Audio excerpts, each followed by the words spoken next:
Boa noite, pessoal. A gente vai abordar então hoje sobre as demonstrações das mutações do patrimônio líquido, a nossa DMPL, tá? A DMPL basicamente ela vem demonstrar todas as mutações que ocorrem dentro do patrimônio líquido, tá? Dentro das contas do patrimônio líquido, tá ok? De um ano para o outro, de forma básica. A DMPL ela surgiu também em substituição a demonstração de lucros ou prejuízos acumulados, DLPA, e a gente vai ver isso um pouquinho mais à frente.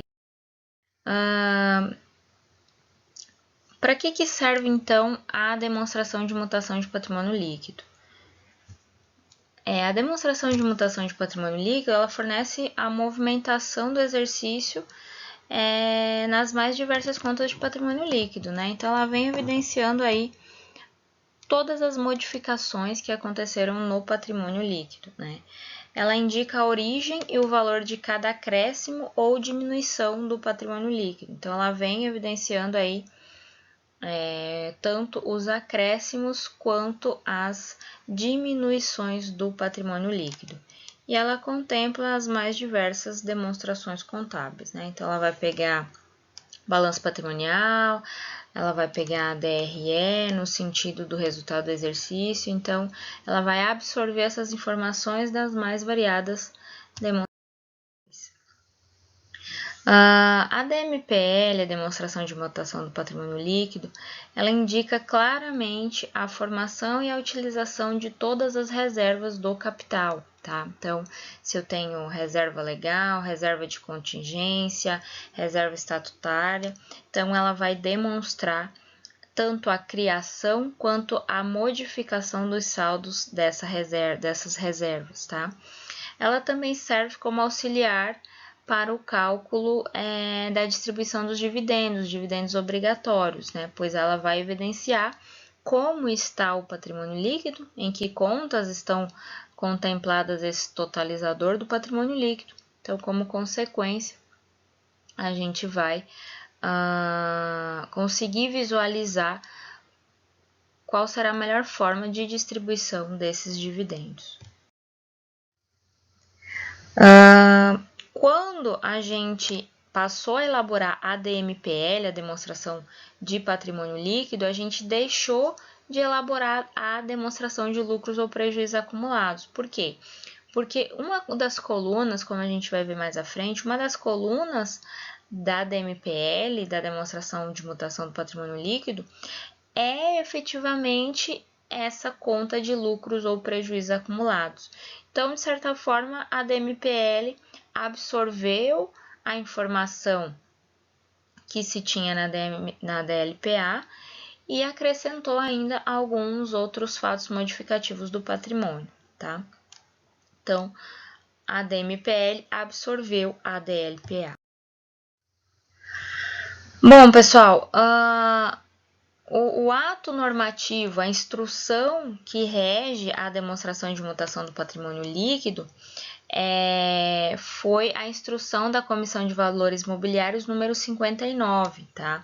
Lá, a Comissão de Valores Mobiliários elenca que a obrigatoriedade da apresentação da DMPL está na incumbência das empresas de capital aberto, as empresas que emitem ações e essas ações são negociadas na Bolsa de Valores, tá? Lá na instrução 59, ela também prescreve os critérios a serem utilizados, né? O modelo que deve ser utilizado, quais são as contas que devem estar contidas nessa DMPL, né? Então, ela traz uma instrução quanto a quem é obrigado, como ela deve ser feita, quais as contas que ela deve contemplar, né? Então, caso vocês tenham alguma dúvida sobre a DMPL, na internet tem vários materiais, tá? E a instrução número 59 da CVM também vem elucidar vocês com relação à DMPL. Aqui eu coloquei para vocês, pessoal, alguns itens, só para a gente ter uma noção, alguns itens que alteram, que afetam o patrimônio líquido total, tá? A gente vai ver ao longo dos slides que tem alguns fatos que alteram o patrimônio líquido, mas não alteram o seu total, tá? Então, aqui, como fatores que alteram o patrimônio líquido em seu total, tá? Então, o total do patrimônio líquido é de 10 mil. Algum desses fatos que eu vou elencar para vocês vai fazer com que o patrimônio líquido total, ao invés de ser 10 mil, vire 15, vire 9, né? Então, são fatores que modificam o saldo, modificam o total do patrimônio, tá? Então, como primeiro fator que altera, que afeta o patrimônio, nós temos o acréscimo pelo lucro ou a redução pelo prejuízo, né? Então, o total do patrimônio líquido, ele pode ser, do patrimônio total, aliás, ele pode ser aumentado através do lucro apurado, que vem lá da nossa DRE, ou através de um prejuízo, que também vai vir lá da nossa DRE e faz com que esse patrimônio total seja diminuído, tá? A gente também tem a redução do patrimônio através da distribuição de dividendos, né? Então, é aquele lucro que a empresa tem e que em determinado momento ela resolve distribuir para os sócios, ela resolve remunerar os sócios, tá? Então, esse também é um fator que diminui o patrimônio total. Outro fator que diminui o patrimônio total é a redução por pagamento de crédito de juro de capital próprio, né? A remuneração sobre juro de capital próprio, pessoal, ela altera a característica da redução por dividendos, né? A finalidade, na verdade, é a mesma, que é remunerar o sócio, tá? Mas quando a gente fala de juros sobre capital próprio, a empresa ela apropria esse pagamento de juro como se fosse uma despesa, o que faz com que o seu lucro seja reduzido, tá? E faz com que ela pague menos impostos. Então, é uma forma diferente de distribuir os lucros, propiciando à empresa uma redução aí dos seus impostos, tá ok? Então, esses são alguns exemplos que modificam, que afetam o total do patrimônio líquido. Nós temos também, pessoal, o acréscimo por subscrição. O que é a subscrição? A subscrição é uma promessa de integralização de capital. Então, eu tenho a sociedade na empresa X e eu faço uma subscrição dizendo que em 31/12/2020 eu vou integralizar, eu vou dar de dinheiro para a empresa, para o capital social, 10 mil reais a mais, né? Então, eu vou ter lá uma continha, subscrição de capital, dizendo que o meu patrimônio, o meu capital social hoje é de 20 mil e que a sócia X, por subscrição em 31/12/2020, vai integralizar mais 10 mil reais de capital social, tá? Então, o acréscimo por subscrição, que é essa promessa de integralização, ela aumenta o capital social, tá? Outra forma é a própria integralização, né? Então, ao invés de haver a promessa, existe a efetiva integralização. Então, em tal data, eu vou lá e integralizo esses 10 mil lá no meu capital social. Isso também aumenta o meu patrimônio total, tá? Meu patrimônio líquido total. Outro fator que modifica, que afeta o meu patrimônio total, é a redução por ações próprias adquiridas, né? Que é aquela famosa ações em tesouraria. As ações em tesouraria, pessoal, simplesmente são aquelas ações que a empresa emite, tá, para o mercado, e aí, em determinado momento, a empresa vê que não é um momento legal, não é um momento propício para vender essas ações. Então, nesse momento, ela identifica que ela não vai ter lucro, ela não vai ganhar com a emissão dessas ações. Então, ela recompra, ela compra dela mesma, pelo valor nominal efetivo, as ações. Então, ela coloca essas ações em tesouraria, ela volta com essas ações para dentro de casa.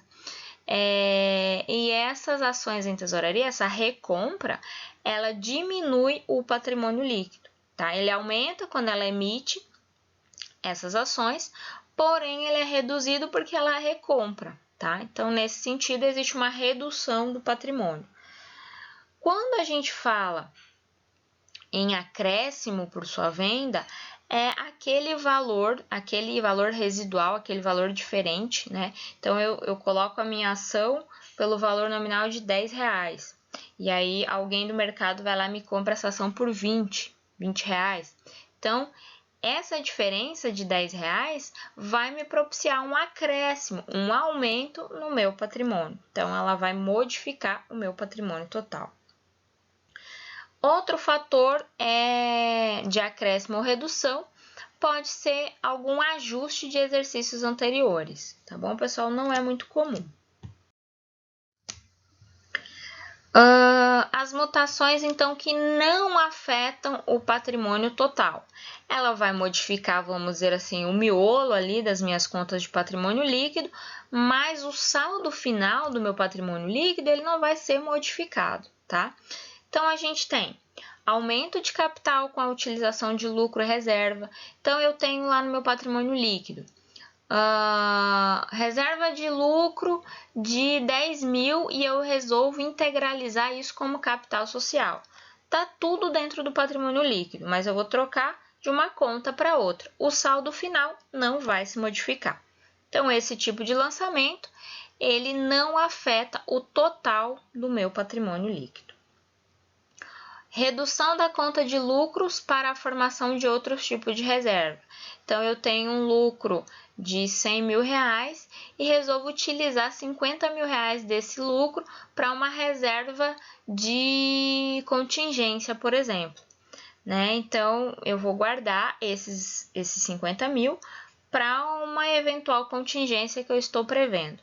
Então, eu vou tirar de lucro e colocar em reserva de contingência. As duas contas estão no meu patrimônio líquido. Então, eu só vou mudar esse valor de lugar, mas não vou afetar o meu total do meu patrimônio líquido. Outro fator que não afeta o patrimônio líquido é a reversão de reservas patrimoniais para a conta de lucro disponível ou absorção de prejuízos acumulados. Então, eu tenho uma reserva de lucro e nesse ano eu tive prejuízo. Ao invés de eu deduzir isso do meu patrimônio líquido, eu vou deduzir lá da minha conta de reserva de lucro, tá? Então, vai ficar elas por elas. Eu não vou alterar o meu total do patrimônio.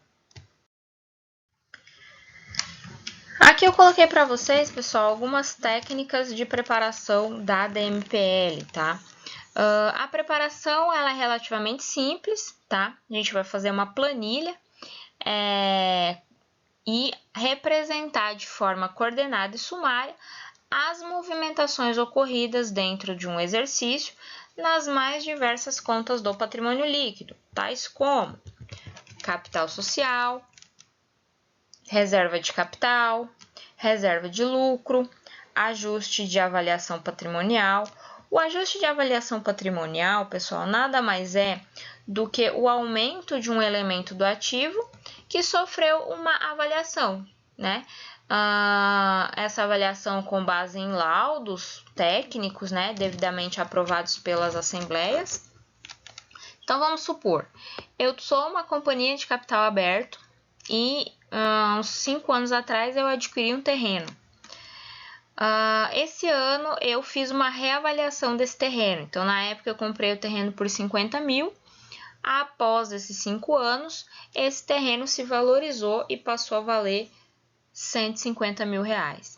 Então, eu vou fazer esse ajuste patrimonial no meu patrimônio líquido, dizendo que houve um ganho, né? Houve uma reavaliação, uma avaliação patrimonial que aumentou esse meu bem de 50 mil para 150, tá? Então, existe esse ajuste de avaliação patrimonial que fica lá no meu patrimônio líquido. Uma contrapartida é o próprio terreno, que eu vou aumentar o valor, e a contrapartida a crédito é ajuste de avaliação patrimonial. Nós temos também os prejuízos acumulados e as ações em tesouraria, que eu já falei com vocês, que são as cotas recompradas do mercado e que reduzem aí o valor do nosso patrimônio líquido. Bom, Qual é, então, a diferença entre a reserva de lucro e a reserva de capital? É bem interessante, pessoal. É uma diferença bem peculiar, assim.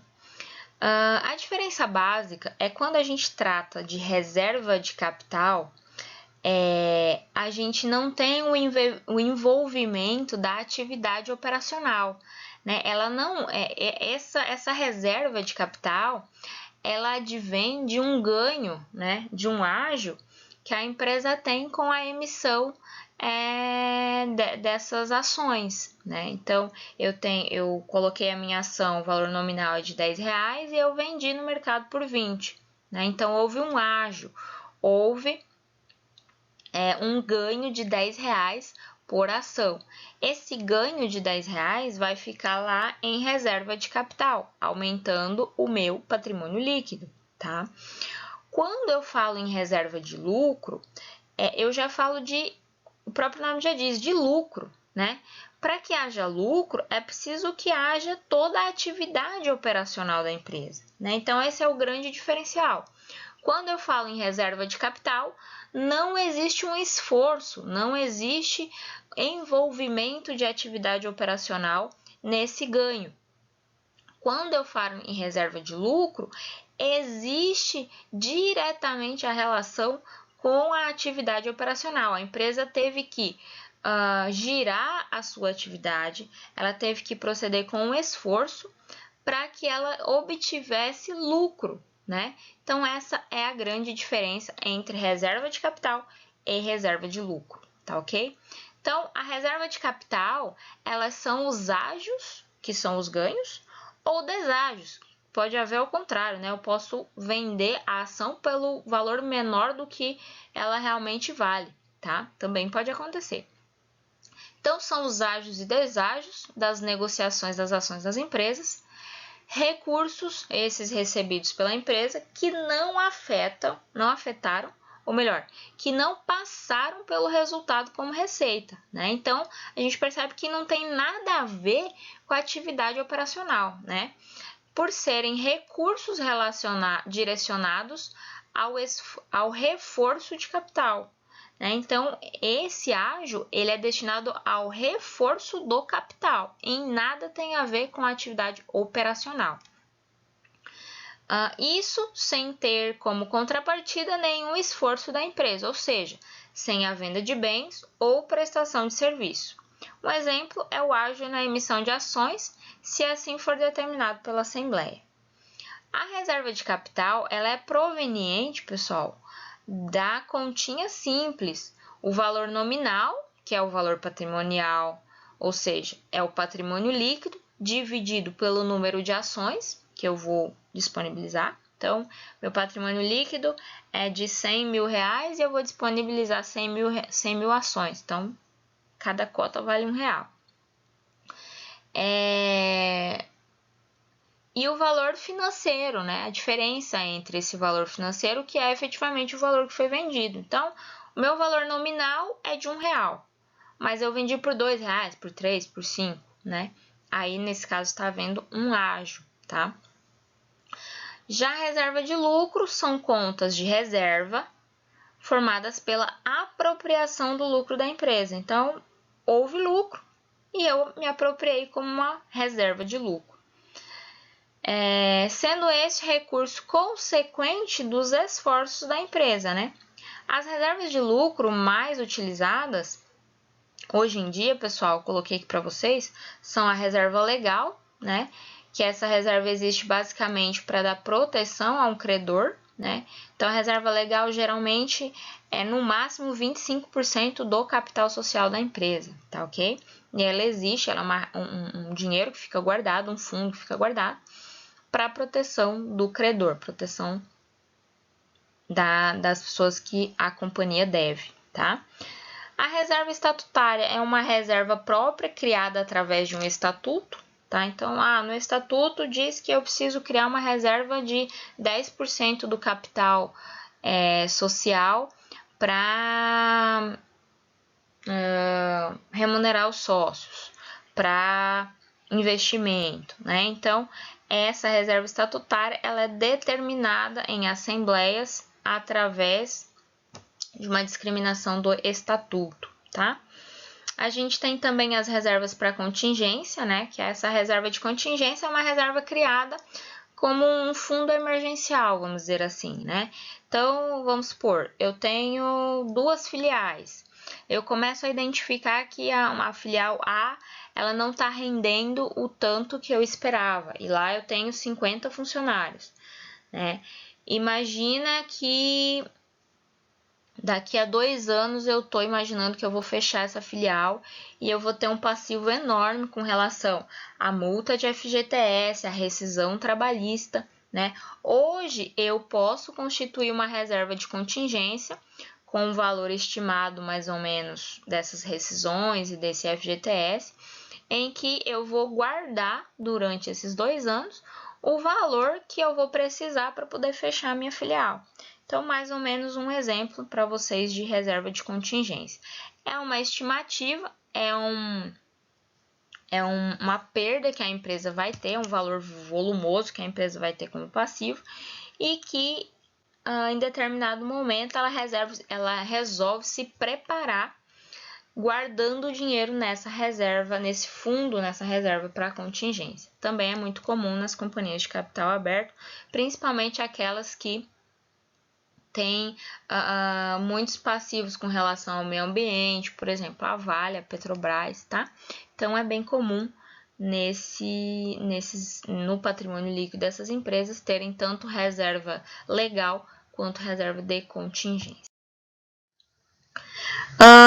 Aqui então, pessoal, eu elenquei para vocês quais são os procedimentos para abrir aí para se montar uma demonstração de mutação de patrimônio líquido, tá? Então, o primeiro momento é abrir um papel de trabalho colunado, no qual se transcrevem no topo de cada coluna os nomes das contas que estão lá no patrimônio líquido, reservando espaço na primeira coluna para a descrição da natureza das transações e no final para o total. Então, vamos pegar aqui. Então, nós temos aqui as contas que eu tenho lá no meu patrimônio líquido, tá ok? Então, eu tenho capital social, reserva de capital, reserva legal, reserva estatutária, reserva de contingência, lucros ou prejuízos acumulados e eu tenho o total, tá ok? Então, essa é a primeira coisa que a gente tem que fazer. No segundo momento, a gente vai transcrever o saldo de abertura, que é o saldo do ano anterior, né? Então, eu pego o meu patrimônio líquido do ano 1 como referência e o meu patrimônio líquido do ano 2. E aí eu vou discorrer nesse meio quais foram os fatos que modificaram o patrimônio líquido, tá ok? Então, vamos lá. Então, aqui eu vou elencar o meu saldo do ano de referência, do primeiro ano, tá ok? Então, tá aqui, ó, saldo em 31/12. Então, eu tenho X valor de capital social no ano X1, X valor de reserva de capital no ano X2 e assim sucessivamente. No final aqui, eu vou ter o meu total do meu patrimônio líquido no ano de X1, tá ok? É assim que a gente vai montar a primeira parte da nossa DMPL. Depois, pessoal, a gente vai adicionar ou subtrair os movimentos ocorridos durante um exercício que modificaram aí, então, o meu patrimônio líquido, tá ok? Aqui vocês conseguem visualizar ela de forma mais completa, tá? Então, eu tenho aqui as minhas contas do meu patrimônio líquido, tá aqui. Tenho o total dele no ano de X1, beleza? E aqui eu tenho a descrição dos fatores que me levaram à modificação do meu patrimônio líquido, sendo eles modificativos desse total ou não, tá? Então, eu tenho aqui o que aconteceu de X1 para X2 que modificou o meu patrimônio líquido. Depois disso, depois de colocar os saldos iniciais, elencar os fatores que me levaram à modificação do meu patrimônio, eu vou fazer a totalização desses eventos, tá? Lembrando que o saldo total do ano de X2 deve coincidir com o valor de patrimônio líquido que tem lá no meu saldo do balanço, beleza? Então, eu tenho aqui, pessoal, as minhas contas patrimoniais, beleza? O meu saldo em 31/12, tá aqui. O que aconteceu durante o ano para que o meu patrimônio líquido atingisse X valor. E o meu saldo final em 31/12 de X2, beleza?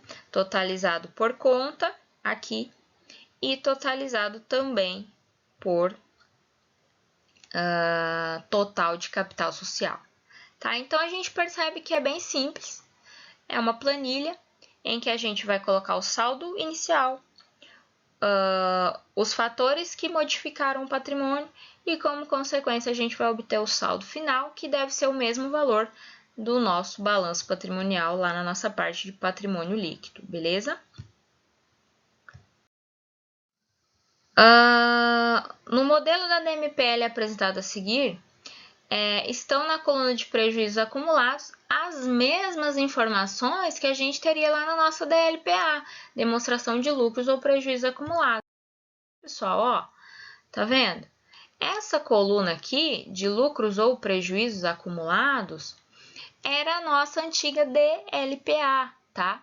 Que foi absorvida, como eu falei para vocês lá no começo dos nossos slides, ela foi absorvida pela DMPL. Então, a DMPL utilizou a DLPA como base e abrangeu ainda mais os conhecimentos do mercado, porque essa é uma demonstração que serve para o mercado, ela abrangeu mais de que forma a empresa estava trabalhando com seu patrimônio líquido. O que aconteceu durante um exercício para que esse patrimônio líquido aumentasse, para que esse patrimônio líquido diminuísse, qual a formação das reservas durante o ano, né? O que essa empresa fez com esse lucro. Então, dessa forma, a DMPL se tornou mais abrangente do que a DLPA, beleza? Que foi absorvida pela DMPL, como eu já falei para vocês. Segundo a nossa instrução normativa 59 da CVM, lá, que eu já falei para vocês que é uma das instruções que regem a nossa DMPL, a demonstração de mutação de patrimônio líquido, ela compreenderá, no mínimo, pessoal, a descrição das mutações e o total do patrimônio líquido. Essas contas elencadas aí do meio, capital realizado atualizado, ou capital social atualizado, reservas de capital, ajuste de avaliação patrimonial, reserva de lucro, prejuízos acumulados e ações em tesouraria, todos esses conceitos eu já expliquei para vocês nos slides anteriores. Eles só vão ser lançados na DMPL caso ocorram dentro de um exercício, tá ok? Se eles não ocorrerem, a gente não precisa lançar. E aqui eu trouxe para vocês um exemplozinho, tá, pessoal? Deixa eu tentar subir aqui para que vocês consigam ver o total. Vou fechar aqui a câmera, tá? Só para vocês conseguirem ver. Então, aqui vocês conseguem observar, pessoal, que a gente tem um exemplo de DMPL, tá ok? Um exemplo de modificação do patrimônio líquido. Então, aqui a atividade, ó, com base nas informações abaixo, prepare a demonstração de mutação de patrimônio líquido, DMPL. Então, aqui o enunciado está dizendo que houve um lucro do exercício de 3.126, beleza? A gente observa que a evolução do patrimônio de um ano para o outro, tá? Então, em 2015, o nosso capital social era de 54.800 e os lucros acumulados 14.790. Em 2016, eu tenho um capital social de 71.370 e tenho lucro acumulado de 17.100, beleza? Então, em 2015, o meu total do patrimônio líquido, 69.570 e em 2016, 88.470, beleza? Então, a gente vai lá para a nossa DMPL para preencher aí esses valores, ok? Vamos lá. Então, aqui, pessoal, a gente pode observar o seguinte, ó. Em 2015, eu tinha 54.780 de capital social. Em 2016, eu passei a ter 71.370, né? Se eu pegar a diferença do meu saldo em 2016 menos o meu saldo em 2015, eu vou ter um valor de 16.590. Bom, pessoal, os fatores que alteram o capital social de forma básica seriam a sua subscrição ou a sua integralização, conforme eu já falei para vocês também nos nossos slides anteriores, tá ok? Então, aqui eu vou lançar 16.590 referente à integralização de capital, ok? Então, se eu colocar 54.780 mais 16.590, eu vou ter o saldinho lá de 71.370, como o enunciado está me dizendo, beleza? Outra coisa que eu preciso colocar é que lá no meu enunciado, ele me disse que eu tenho 3.126 de lucro, tá? Como eu já tinha anteriormente a conta lucro ou prejuízos acumulados, eu vou colocar lá lucro do exercício, tá vendo? Aqui nessa coluninha, pessoal, deixa eu apagar aqui que eu tô borrando tudo. Aqui nessa coluninha, a gente tem o fato que fez com que o patrimônio se modificasse. Então, essa primeira foi uma integralização de capital, beleza? Essa segunda vai ser o lucro do exercício de 2016, que lá no enunciado está me dizendo que houve um lucro de 3.126. Porém, o meu saldo final aqui, ó, que o enunciado está me dizendo, é 17.100. Se eu pegar 14.790 mais 3.126, eu vou ter um valor de... Deixa eu fazer aqui, porque eu não fiz... eu peguei o slide pronto. 14.790 mais 3.126, eu vou ter um valor de 17.916. Mas o enunciado está me dizendo que o meu saldo de lucro ou prejuízos acumulados em 2016, em 31/12 de 2016, é 17.100, né? Então, o que pode ter acontecido para que o meu lucro tenha diminuído, né? Apesar de eu ter tido aí um lucro no exercício de 2016. Bom, pessoal, um dos fatores que diminuem o lucro é a criação de uma reserva, porém é que o enunciado ele não me traz, é a distribuição de dividendos, né, que pode ter acontecido, já que eu não criei nenhuma reserva, tá? Então, eu vou lançar aqui como dividendos distribuídos, ou seja, eu tive 3.126 de lucro, mas eu resolvi distribuir 816 para os sócios, tá? Então, se eu somar 14.790 mais 3.126 menos os 816 que eu distribuí como dividendos, e observem aqui, pessoal, que existe um menuzinho para a gente saber que eu preciso diminuir. Então, toda vez que eu falar em dividendos, toda vez que eu falar em reduzir de uma conta e colocar em outra, eu vou usar esse símbolo de menos, tá bom? Então, se eu fizer essa continha básica, 14.790 mais 3.126, que se refere ao lucro do exercício, menos 816, que se refere aos dividendos distribuídos, eu vou obter lá o meu saldo de 17.100, tá bom, pessoal? Então, a DMPL, pessoal, é mais ou menos dessa forma, tá? Aqui eu trouxe para vocês um exemplo com um saldo inicial e um saldo final, tá? Mas existem exercícios que a gente vai fazer para a semana em que eu não vou dar o saldo final, tá? Vou dar os eventos que aconteceram e aí vocês vão lançando conforme os eventos, tá? Aqui é só um modelo para que vocês consigam entender a sistemática da DMPL, tá bom? Então, eu preciso explicar aqui nesse meio tempo o que aconteceu para que esses saldos finais aqui acontecessem, nesse nosso exemplo, tá ok? Então, como totalizador lá, eu vou ter 88.470 de patrimônio líquido total, tá ok, pessoal?